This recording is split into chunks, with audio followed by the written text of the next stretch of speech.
ಒಂದಾನೊಂದು ಊರಿನಲ್ಲಿ ಗಂಡ ಹೆಂಡತಿ ವಾಸವಾಗಿರುತ್ತಾರೆ. ಗಂಡನ ಹೆಸರು ರಾಮು, ಹೆಂಡತಿಯ ಹೆಸರು ಸೀತಾ.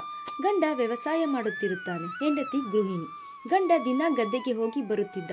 ಒಂದು ದಿನ ಹೀಗೆ ಹೊಲಕ್ಕೆ ಹೋಗುವಾಗ ಅವನಿಗೆ ಒಂದು ಕೋಳಿ ಒಂದೇ ಇರುವುದನ್ನು ನೋಡುತ್ತಾನೆ. ಆ ಕೋಳಿಯನ್ನು ನಾನೇ ತೆಗೆದುಕೊಂಡು ಹೋಗುತ್ತೇನೆ ಎಂದು ನಿರ್ಧರಿಸುತ್ತಾನೆ. ಆ ಕೋಳಿಯನ್ನು ತನ್ನ ಮನೆಗೆ ತೆಗೆದುಕೊಂಡು ಹೋಗುತ್ತಾನೆ. ಹೆಂಡತಿ ಕೋಳಿಯನ್ನು ನೋಡಿ ತುಂಬ ಸಂತೋಷ ಪಡುತ್ತಾಳೆ. ಬೆಳಗ್ಗೆ ಯಥಾ ರೀತಿ ಗದ್ದೆಗೆ ಹೊರಡುತ್ತಾನೆ. ಆಗ ಕೋಳಿ 2 ಮೊಟ್ಟೆ ಇಟ್ಟಿರುತ್ತದೆ. ಅದನ್ನು ನೋಡಿದ ಹೆಂಡತಿ, ಈ ಮೊಟ್ಟೆಗಳನ್ನು ನಾವು ಸಂತೆಯಲ್ಲಿ ಮಾರಿದರೆ ತುಂಬ ಹಣ ಸಂಪಾದನೆ ಮಾಡಬಹುದು ಎಂದು ಗಂಡನಿಗೆ ಹೇಳುತ್ತಾಳೆ. ಅದಕ್ಕೆ ರಾಮು ಯೋಚನೆ ಮಾಡಿ, ಆಗಲಿ ಹಾಗೆ ಮಾಡೋಣ ಎಂದು ಹೇಳುತ್ತಾನೆ. ಮರುದಿನ ಮೊಟ್ಟೆಗಳನ್ನು ಮಾರಲು ಸಂತೆಗೆ ಹೋಗಲು ತಯಾರಿ ಆಗುತ್ತಾರೆ.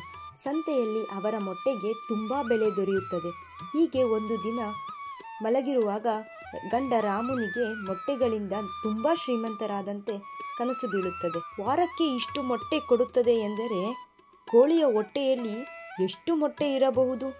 ನಾವು ಬೇಗ ಶ್ರೀಮಂತರಾಗುತ್ತೇವೆ ಎಂದುಕೊಂಡ. ಮರುದಿನ ಕೋಳಿಯನ್ನು ಕೊಂದೇ ಬಿಟ್ಟ. ಕನಸು ಬರೇ ಕನಸಾಗಿಯೇ ಉಳಿಯಿತು.